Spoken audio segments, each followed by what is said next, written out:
Welcome everybody, my name is Ryan and we are back with more Dwarf Fortress today. That's right, this is episode 4 of my 4th season actually, that's right. I've got 3 previous runs, they're all linked down in the description too by the way, including the playlist for this one, so if you need to get caught up or if you want to watch some of the older content, it was still the Steam version of the game so it looks pretty good. It's all basically the same layout, but let's kind of get ourselves reacquainted with what we've got going on. In the last episode, yep, we got the walls totally built, but well, that's not really true. We got the first level of wall totally built, but we are going to go up a level 2. So we've started to add in some flooring here because of course the dwarves are going to need access to these levels.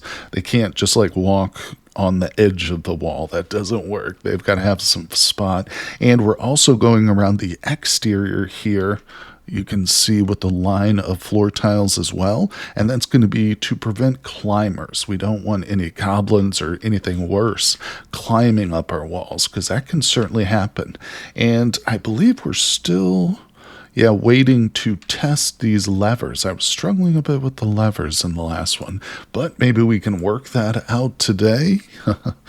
Or maybe it will continue to frustrate me. I don't know. That's kind of how Dwarf Fortress is. Sometimes you get hung up on one little thing that you just can't figure out. But hey, once you do, it really is a lot more satisfying that you've overcome something so challenging. But let's go ahead and do it. We're going to unpause the game. And of course, we start getting notifications, chairs. I gotta try and pay more attention to these pop-ups because there's been a couple of times like migrants have shown up and I've kind of missed it right away. Oh, what's this? The dog is fighting. Oh, there's a boar fight going on up here. Let's hold on. Yeah.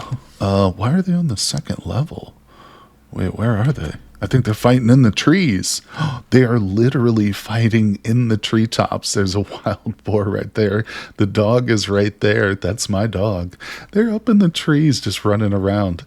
I mean, I guess these are like larger than real life trees, I should say, but that's funny. I won't worry about it. The dog, I'm sure, hey, if the dog gets the boar, then that's good for us. If not, then we'll just eat the dog. But I do have some trees that need to get chopped down here. Oh, the dwarves.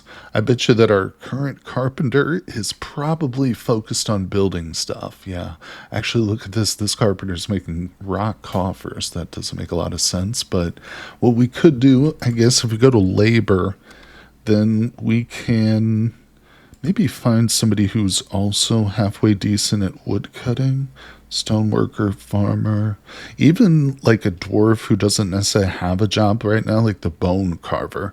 I could just set them to wood chop, and as long as we have an extra axe laying around, they'll go grab it, and they'll start to work on their skills. So I don't think we have an extra axe though, but the cool thing is if we go to our workshop level, yeah, we also noticed some iron bars in the last episode. I think that was while we were trading. I noticed that. Let me see if I can find that. If we just look up bars, yeah. Oh, yeah. We have a rough count here. It says, approximately 20. It looks like we have 8 of them, though. But that's a great start. Yeah. I've got the smelter up and running. We've even got a couple wood furnaces going. So let's set the first order for our metalsmith. Now, previously, like with all the other workstations, I've been using work orders. These, which the manager comes with, like really handy so you don't have to keep coming back in. With the metalsmith, though, since we only have 8 bars, I'm just going to do these individually now. And that will, of course, make it so we don't use bars on stuff I don't need. But eventually, hopefully, we get enough metal I can set up some work orders. But let's go to weapons and ammo. We need to choose the type, which is iron right at the top. And let's go ahead and get a battle axe. Do I need to go to tools? I don't know if a battle axe will work. That's all right, we'll make a couple. Let's see, so weapons and ammo, other objects. I can't remember now. Let's go to other objects, iron. Maybe I should just look up axe. No, it's not in that list. Interesting. Well, looks like we'll be chopping trees with the battle axe, but I'm sure the dwarves will enjoy that 100%. It sounds like a very dwarven kind of thing to do, doesn't it? Well, I wonder if they ever found that wild boar. I'm not sure, but here at the surface, things are looking pretty good. A lot of activity going on. I think we solved our pasture problem. Yeah, in the last one, my like ungulates, the grazing animals we had, were all dropping dead. But I remembered that I needed to actually insert them into the zone. After making the pasture, you have to go to the places, and we got the pen pasture. Yeah, we have two assigned, two present. Unfortunately, we lost most of like the breeding pairs, but we can maybe buy some more.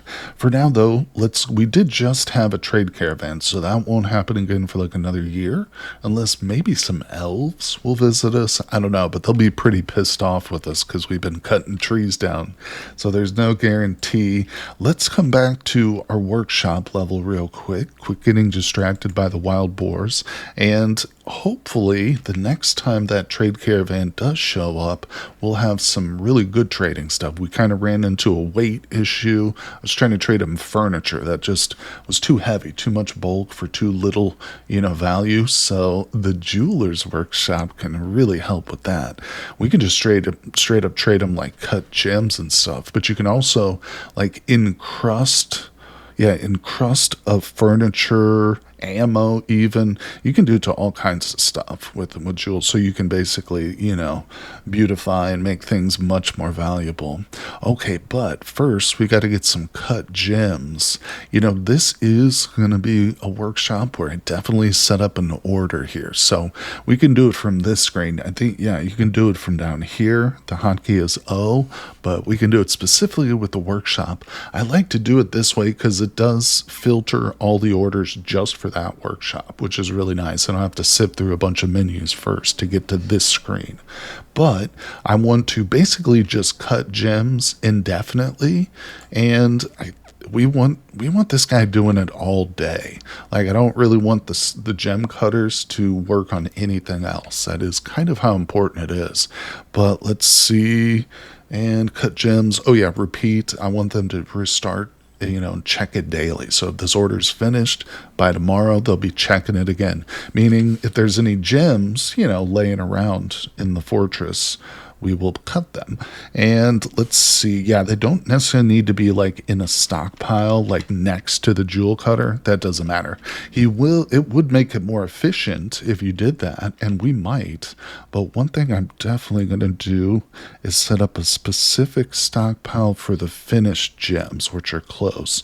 And you know what? We'll do two stockpiles. So let's mine. I want to set the priority. I'm not sure. I've kind of forgotten what we're mining currently. I'm sure there's something going on. Yeah, they're working on this right now. So that's not a priority. I've got this is going to be like our mausoleum where all the coffins go. I really do need to let the dwarves actually get to work on this. I think I'm going to bump this to a level 3 real quick. Okay, there we go. So I just did part of it, just like this top couple of rooms. We don't need, hundreds of coffins right now. Just a couple dozen will suffice. But I do want to prioritize my current tasks. So not this. We're going to go back up a little bit. All right, where were we going to dig at? Let's see. So this is a bit more important to me, this jeweler stockpile. Let's go for... yeah, we'll do 2 like this.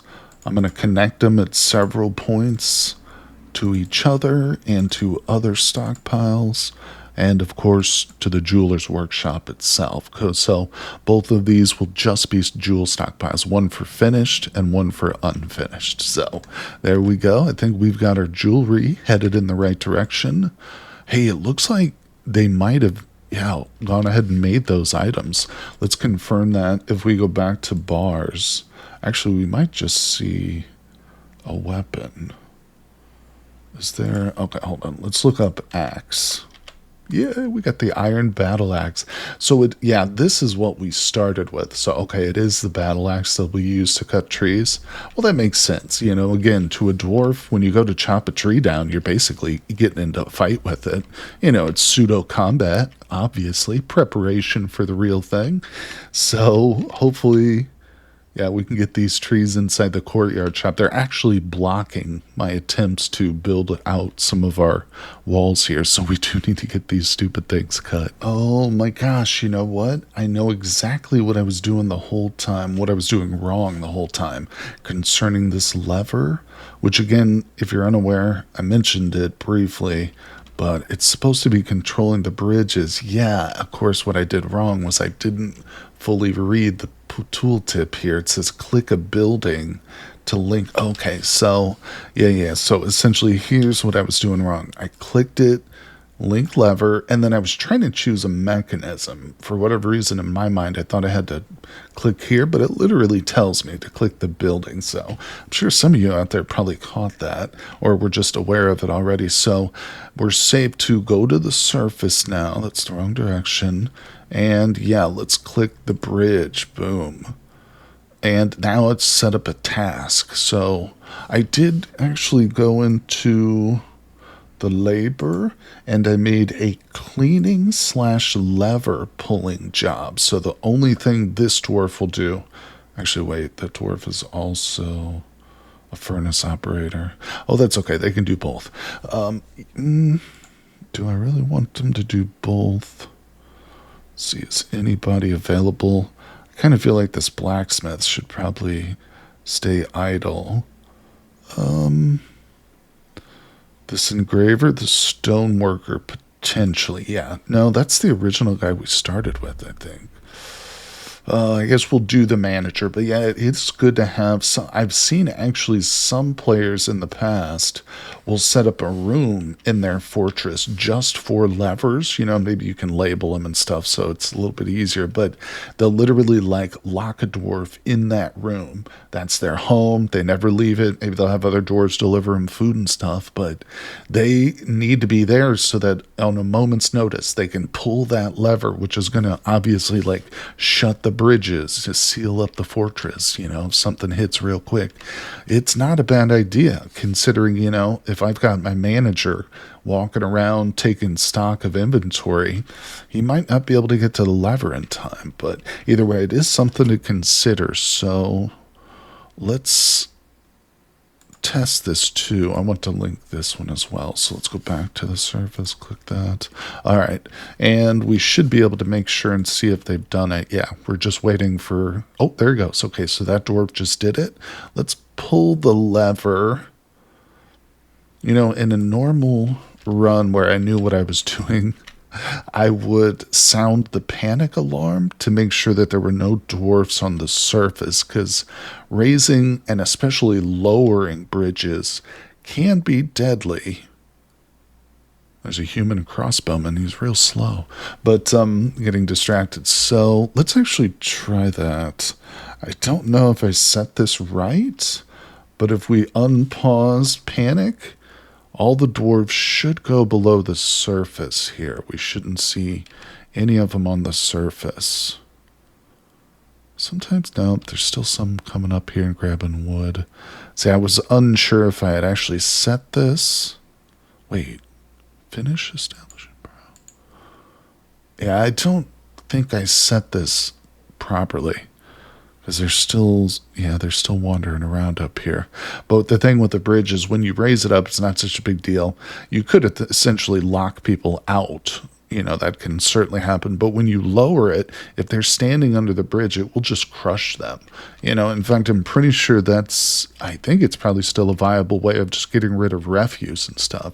If you end up with like dozens of corpses, raise your drawbridge, set the corpses under there with like a little stockpile zone, and then lower it. And it's like, I think they call it the Dwarven Atom Smasher. It essentially just erases things from the game. So you don't want your own dwarves to be one of those things. But, well, let's go ahead and raise it. Like I said, it's always good to test it. Oops. I'm still on the wrong screen here. Yeah, let's go to pull lever. It also gives us an idea of just like their responsiveness, you know, how quick the dwarves will respond to this pull order. One thing you can do if I pause it is we can put a priority on this, but I think... Oh, it actually does among all tasks everywhere. It says in the tooltip in the upper right. I was going to say, I wasn't sure if this just affected the workshop orders, so it's like kind of pointless doing it when there's only a single order, but it looks like it has a full wide-ranging effect, which is what we want. Boom. So that one just got switched, and that one did too. Let's go to the surface. Oh, yeah. The bridges are up. I wonder if any dwarves got trapped outside. So yeah, we can see I was able to place those correctly initially. That's good, that's good. And you can't really see it, but they do go up like several Z levels higher than the actual walls we've got. If I go up, up, up.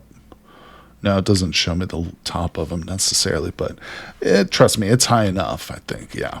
So those will keep anybody out. We still need to get the walls complete. Let's see. Gosh darn, there's still trees up here too. So these slovenly tree-cutting dwarves, I'm going to have to recruit a bunch more. But first, let's hit the levers. Pull the lever, prioritize. Pull the lever. Oh my gosh. Let's go up and actually watch it. Oh, I'm going to zoom out. That's zooming in. We'll unpause it.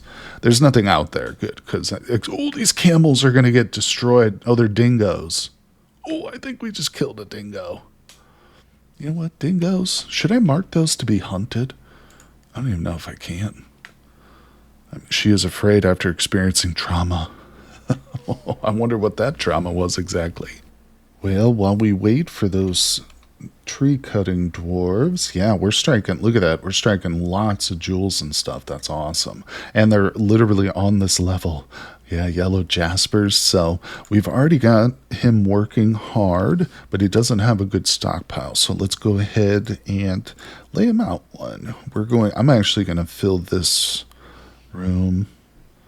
You know what? No, let's leave a little walkway like that. I don't know, I always do that. Let's see here. So we want to customize. It's going to be gems, all those types and all those types. So this one is just going to be for the rough gems, the uncut ones. And then over here, we'll make one for the cut gems. Whoops. So yeah, now we want to fully exit out. That stockpile is good to go. And we'll do something similar like this. Beautiful. Accept it. Customize it. Gems. We want to select these now. Once you get the hang of it, it does make sense. At first, it might be a little hard to puzzle this out. And I still misclick the stockpiles occasionally, and I'll forget or not do it correctly. But if you really get into the habit of organizing your stockpiles like this, it does make your fortress overall a much more efficient place. And yeah, so that's great. And at a glance now too, you know, I'll be able to see, oh wow, we've got tons of gems already cut up. We're ready to trade or whatever. Or maybe the opposite, like, oh, I don't have enough. But now let's go below. That's above. We got some visitors here lined up. I extended our little in to this whole area. I think I might just dig this out. Actually, yeah. I think we're safe. It's not going to actually like destroy anything if I do that. So we'll dig all that out. We'll make this one big like bar or tavern. And I want to remove them. How do I do that? Yeah, removal. Removal. Good. All right, so they should work on that. Just open it up, basically. Maybe I'll extend the stockpile, add a couple other tables. We could do that. But let's go below. Is it F6? No, F5. Yeah, to the bedrooms.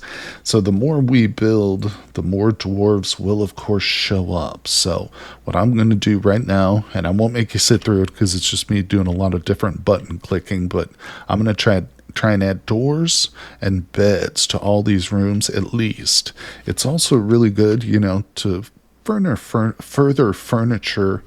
I'm sorry, I should say to further add more furniture. We don't want just the bed and door if we can help it. Heck, even putting statues and stuff, coffers will make them happy. So Yeah, look at this one sleeping down here. You better not be the tree cutter, dwarf. You got a job up at the surface to do.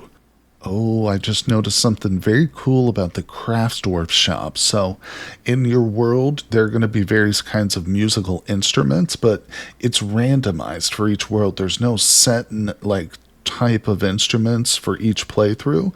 So sometimes you get lucky and like you can make instruments without having to assemble a bunch of like really hard to craft parts. And I think we did get lucky. So check out the Craft Dwarf shop. We're just going to do one task. This isn't for a full order here, although I might set one up. But if we look at instrument pieces, there's a whole list here. In fact, a couple pieces we can make already, some strings. But what we're actually interested in are the whole instruments themselves. So this would be where we would assemble an instrument once we got like the strings and stuff together. But look at this. There's one already down here that we can just click on and make. So the Luluk, I have no idea what that is, how big it is, or anything like that. I wonder if there's a way we could look at it. But you know what? On second thought, let's go ahead and set up a work order. Let's get like 10 of these things made, because then if they're small enough, I can go ahead and distribute them amongst the different temples we have. We can even stick some in our bar. So yeah, well, let me go ahead and find it here in the list, and we'll see what they turn out to be. Man, oh man, it really feels like today's episode is all about the workshops, doesn't it? Because now we're going to talk about the kiln. This is a really great one. It's got some fun stuff in it. You can, take a little bit of the pressure off your stoneworkers and your carpenters by having a really proficient clay maker in your fortress or two, because they can do things like make jugs and hives instead of using your wood and stone. And let's see, in fact, in some parts of the world, if you're playing a challenge where there's like no wood, you would definitely want to rely highly. That is, of course, granted that you actually have clay in your area. So we know that we do, because when I started the world, I made sure to filter. One of the filters I put for our location was clay. So let's go to the third level. So this is actually sand. One below it is silt. That's the surface. Yeah, here we go. So this is our administrative level. This one is made of clay, which is great. I think what we'll do is we'll set a new zone up here specifically for collecting clay. There it is. There's also one of these for sand, which I'm going to do too. I think we'll do that now at the same time. And I'm pretty sure we can just set this up like right here, just like that. It's not going to like dig anything out. It won't disrupt the hallway. There'll be more dwarves here probably working, digging clay, and there'll be little lumps of clay probably left around occasionally. But other than that, if it's not like a super important area, you can definitely set it. And if we go to the third level, yeah, we could set this like right here for a sand collection. Boom. Yeah. Accept. There we go. And now I think what we want to do is actually go to the kiln, and we need to set up an order to collect clay. So just having the zone set is not enough. You actually do need that order. Let's do a work order for it. Collecting clay is definitely important enough that we can repeat this, although I don't think it needs to be repeated daily. That feels a little bit much. We'll check it monthly, but I will adjust the number a bit if we come down to the bottom. There it is. There's my musical instruments. I had 20 of these Luluks made. I really hope it's not like some massive piano size thing, but it's okay if it is. So yeah, let's adjust the number up. I don't actually know how much clay this is going to give us. 15 like trips could give us an absurd amount or not enough to do like one project. I don't know the ratios off the top of my head, so we'll have to play with that. But I think the next step here is to go in and build another workshop. We'll do another furnace, and we want the glass furnace. Yup. I'll put that just to the south here. Dolomite, beautiful. Okay, so once we get that set up, we'll have an order made to collect sand. Now, the sand, I believe, does require that your fortress has bags. I'm pretty sure clay will just arrive to the stockpile in lumps, but the sand needs to be collected in bags. All right, to try and mix it up, a little bit more variety here to the episode. We're going to shift from the workshops and we're going to take a look at what I've been putting off now for a while, which will be our hospital level. So we're going to dig out a hospital, but it needs access to water. Also, it would be great if we could have like some underground fishing going. I just want water underground so that we don't have to rely on going to the surface. You know, again, if we want to seal up the fortress, we still need water. And there's a couple ways of getting access to water underground. None of them are totally without risk, though, if you don't know what you're doing. Even if you do, you know, accidents can happen. So let's go back. What is it, F3? I don't even know if I have that one bound. No, all right, let me find the right level. Here it is. So I should probably bind this. Let's set this one to F8. There we go. And I can name them too, but it's not a big deal. So we've already got the room dug out here. The easy part is done. And this is a room where I dug it out initially, just exactly like I did here. And then I ordered them to dig a trench, or what is it called? A channel. And that actually went down a level too. So now we've got this pit where the water will essentially go. And the tunnel, which we're going to now set to a 1, leads to about, I'm going to pull it back to about there for now. We're going to design this part in a second. That's going to be the dangerous part, which leads to the river. But first, I definitely want them to install a floodgate right here so that we can close it off. And we're going to put a lever in the hallway that will control that floodgate. So let's do that first. Make sure that we've got the lever and the floodgate and they're linked up. So we want constructions. The levers are considered a machine. Boom, there it is right there.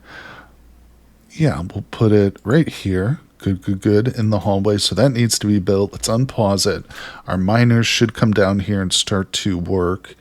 Now, let's go back to this level. So what I want to do here is make sure, let's go all the way to the surface. We go up. Am I going up? No, I'm trying to use the keyboard because I'm a bit more comfortable with that sometimes than the mouse scroll. All right, so here's the river. It is frozen. Oh, you know what? Actually, this would be a perfect time to do it. Yeah, when the water's not moving. We are technically in spring, by the way, but the water's still frozen. Oh, I was going to design this whole elaborate way of like accessing the liquids, but this could do it. Yeah, that's amazing. All right, so I've paused it. We need to take advantage of this ASAP. So I'm going to keep my cursor right on this square as we go up, and that will tell me where it's going to pierce the surface. Okay, that's perfect. That's far enough. It's what, 1, 2, 3 from the actual river itself. Yeah, so let's go back down to this level. Now, I'm going to grab my mining tool. Let's make this all a priority 1, all to that point. And from right here, I'm going to switch to a stair. So we'll do that, and we'll come back to the surface. Oh, I'm going down, aren't I? Still not. Okay, there we go. So I actually don't want it to go to the surface because, again, I don't want the water to flow in an area where, like, enemies or something could potentially get in here. We're going to go 1 below the surface. Perfect. All right, so we'll let our dwarves work on that right there. And once we get this, we'll do the next stage, which is to actually dig a tunnel which will connect to the water. It still could be dangerous because I don't know if this is fully frozen, considering we're in spring. Heck, it could thaw by the time they get it dug out, but I do have it to a priority 1. So like I said, let's unpause, get things down here. Maybe I should go ahead and try and get the floodgate installed there too. Although that could potentially block my dwarf off if I don't have a lever attached to it, But okay, we've got the lever up, so we should definitely place the floodgate. No, that's not a door and a hatch. That's not furniture. Constructions? No. Hold on, let me find this. Okay, there it is. Floodgate under machines and fluids. Yeah, use floodgates to control the flow of fluids between spaces in your fortress. Must be attached to a lever or pressure plate. Requires a floodgate object to be built before it can be placed. Yeah, I think that means we have to build one in our craft shop, which we have done. No, I have not done it. I thought I did that. Okay, let's go back to the 4th level. See, turn that off. We definitely want to go to our stone cutters. Yeah, let me set up a quick task for this, and I'm going to prioritize it to the top of the list. Uh-oh, just got a bad alert here. Something has collapsed on the surface. What was it? Oh, I think it might have been a tree hit our platform, potentially. Is this guy okay? Room's personality. What's his thoughts? Choking on dust. Knocked out during a cave-in. Yeah, he definitely got hit. I don't see anything for his health, though. Oh, there it is. No health problems, no wounds. Just got a bonk on the head, I guess, then. Nothing permanent for a dwarf. They got thick skulls. So we'll clear that. We also have a petition. This happens from time to time, especially as you start getting more and more rich with like really wealthy bedrooms. People want to move in. But we can use status of disco, wishes to reside. I think this guy's like a human entertainer. Yeah, entertaining citizens and visitors. So we can actually use them to a degree. Like, I think we can assign them to our inn, maybe? We'll have to try that, but we'll approve it. For now, it's just one bedroom, and I'm, working on more. So that's good. We, I think, have our floodgate ready. So let's go down to that level. Actually, this level we'll have to put it. So back to construction. Wait. Okay, hold on. I'll stay focused here. I want to look at these other alerts because I just noticed it looks like a combat alert, but let's stay focused. It is machines and fluids, floodgate, bam. All right, perfect. So we've got one there. I had them build a few of them because I don't know, it's not really necessary to have like multiple gates. You're just, adding complications to the system. But if you want to have a more elaborate, maybe you want water going to several levels, then that's a different story. But we'll have a couple extra in case we want to mess with some lava at some point. Or if, like I said, maybe I need to channel some waters to a lower level at some point. So it's always good to have extra, 1 or 2. Looks like our miners are not working here for whatever reason. They have not dug that out, and I'm actually kind of shocked by that. Hold on, because they should definitely be mining. Storing item in stockpile, no job. Well, I know that's not true because they actually just set up a whole bunch more mining here. What? Okay, bone carver is fighting. Full corpse, but is deflected by the corpse. What is he fighting? Is he on the surface? Oh, okay, he's probably fighting that boar or something. Alright, not super worried about that then. Let's see. Clear that. Something has collapsed. I wonder why my miners aren't currently mining. Let's see if they even work on this. They are working on this now. Okay, so something's not right down on this level here. Let's go back to mining. These are set to a priority 1 here. I can see that. Maybe, I think it might be that they can't access. Well, I just locked it off, but that wasn't actually true before. Well, okay, now I need to link up the floodgate real quick. So let's go back to this. Yeah, link lever down to that. And put a priority. All right, let's get this done so we can figure out what's wrong with the miners. Oh my gosh, I think I know why my dwarfs aren't working on this thing, and yet I'm also still puzzled by it. So I think it's because I left the burrow suspended. Yeah, because I came at it, I decided, you know what, I'll come at it from the surface. I'll just have them dig straight down from this point. But they still weren't doing it, and then I thought about it. I was like, wait, I'd never unpaused that burrow, but yet they didn't also clear the surface. So that's a side note with the burrow. obviously I did something wrong there, but, huh. So now I could probably just clear this. Let's go to X. Yeah, because I could have done, if we had to do it from the surface, I could have dug the stairwell, got access to the river, which, by the way, is now thawed. So this is going to be just as dangerous as I originally anticipated. But we could always build over it, too. We could have sealed it up in some way. But, yeah, unfortunately, we did not hit that time frame. But not to worry, not to worry. Let's go back down and confirm. If I unpause it, yep, it was the burrow. So it's partially working, but for whatever reason, it still gives them access to the surface. I have to puzzle that out separately. Another bard is visiting. But yeah. I mean, now that they're out of their restriction, they should get this going pretty quick.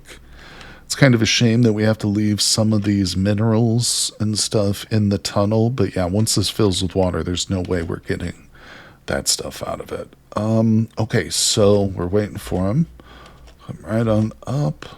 Now, here's what I'm thinking about doing. We're going to go to the surface, because if I were to just dig out these two squares from this position, have the dwarf just dig the tunnel, it would flood with water, and he wouldn't be fast enough. His little dwarf legs wouldn't scrabble fast enough through here. He would essentially get caught up in the flow of the water, and it would be too much. He would drown. So what we're going to do is we're going to strike it from the surface. After all, we're going to go back up to the top. Since we're one level below, if I take these two and give them that command to dig a channel here, and then here too, I'm hoping the water will rush into that stairwell, which is right there below us, and the dwarf can just walk away from the surface. So let's see, it's unpaused now. I'm nervous about it, obviously. It doesn't seem to be flashing. I wonder why nobody's coming out to do this. Okay, there it goes. Yeah, you always know if it's in like the current project because it'll be flashing. So let's do it. I'm gonna have them dig out both of them. Whew, I hope this works. Oh, one thing we should do. Let's go back to level 8. I want to actually have this floodgate closed. Yeah, there's no dwarfs in that tunnel. There's no reason for them to be there, so. All right, let's go back up to the surface. Okay, boom, here we are. Unpausing it. Oh, God, he's doing it. Oh, I think it worked. Yes. It's immediately filling with water. Hopefully they'll hit that floodgate before it overflows the room. The real danger is that this room, like the water gets to this depth, like fills right up to the top and then keeps going. It just overfills it. I think it might do that with the river too, since it's like a constant stream of flow. So yeah, hold on. Prioritize that. Pull the dang lever, dwarfs. If that happens, it'll be a real shame because all this work will have been for nothing. Although what I could... Okay, they just pulled it. No. Yeah, they did. Oh my God, literally moments before the water reached it. Yeah, if it had flooded, I could just try it again, like in the room next to it. But then we would have this awkward door here that's like locked that you can't go in. It's like a submarine that one of the compartments is totally flooded out. But, well, at least we can pull the lever now and watch the water run. Is there a way to show me the depth of water? Display water and depth numerically. So let's look at that. Yeah, 7 is the deepest. So that instantly filled up with depth. So yeah, let's hit this again. Pull lever. And I'm going to prioritize it. And then I'm going to add another pull lever order. But I'm going to suspend it real quick. That'll be the one to close it if it starts to like flood or whatever. Actually, I might just close it when this thing fills up to like 5 or 6. I don't know. I don't know if oh God. Oh, wait, why am I not seeing the numbers? Okay, there it is. Oh, Lord. Oh, Lord, it's filling up quick. All right, I think we ought to hit it. Unpause. Prioritize. I hope this doesn't flood the room. We might end up just building a well. We did it. It worked. Oh my God, we've got a beautiful cistern of water. Look at that. It didn't flood it out.